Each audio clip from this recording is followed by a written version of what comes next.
नमस्कार दोस्तों। आज मैं आपके सामने एक नई वीडियो लेके आई हूँ जिसमें मैं युवा वर्ग और उनके अभिभावकों के लिए एक संदेश देना चाहती हूँ। क्या जीवन में निराश हुआ जाए?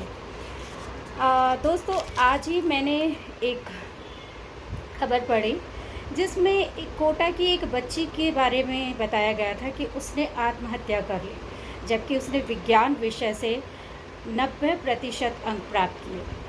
फिर क्या कारण था कि उस बच्ची ने आत्महत्या कर ली? उसके पीछे कहीं ना कहीं हमारा समाज, हमारी प्रतिस्पर्धा से भरी हुई ज़िंदगी। जी हाँ दोस्तों, मैं सभी अभिभावकों से निवेदन करूंगी कि आप अपने बच्चों को प्यार कीजिए, उनकी भावनाओं को समझिए। उस बच्ची ने अपने सुसाइड नोट में लिखा था कि उसका जो आत्महत्या करने का एक कारण है, एक तो उसकी माता पिता के सपने। कृति अपने जीवन में इंग्लिश और इतिहास का साहित्य पढ़ना चाहती थी। उसका विशेष रुचि उसी में थी, परंतु उसके माता पिता चाहते थे कि वह विज्ञान विषय ले, क्योंकि उनका एक सपना था उनके बच्चे डॉक्टर बने।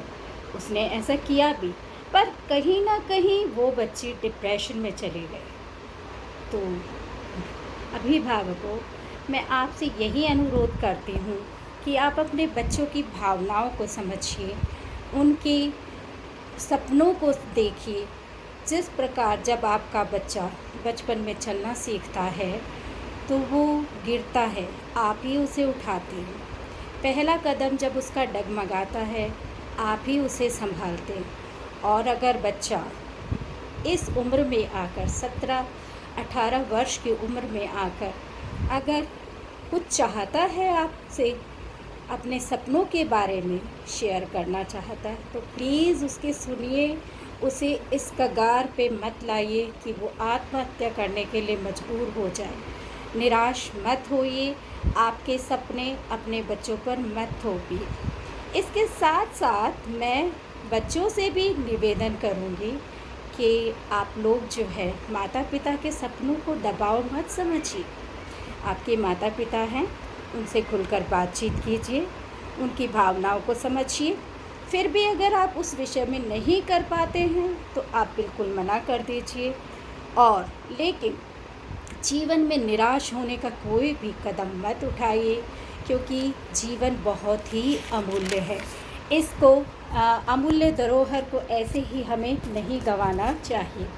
कहा भी गया है, क्योंकि कहा भी गया है, जीवन है कांटों की राह, जीवन है कांटों की राह, इसे न तुम देना गवा।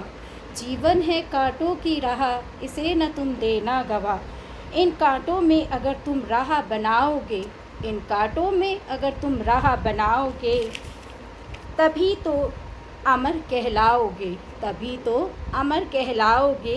जीवन पथ पर चलते जाना, जीवन पथ पर चलते जाना, नहीं कभी तुम घबराना।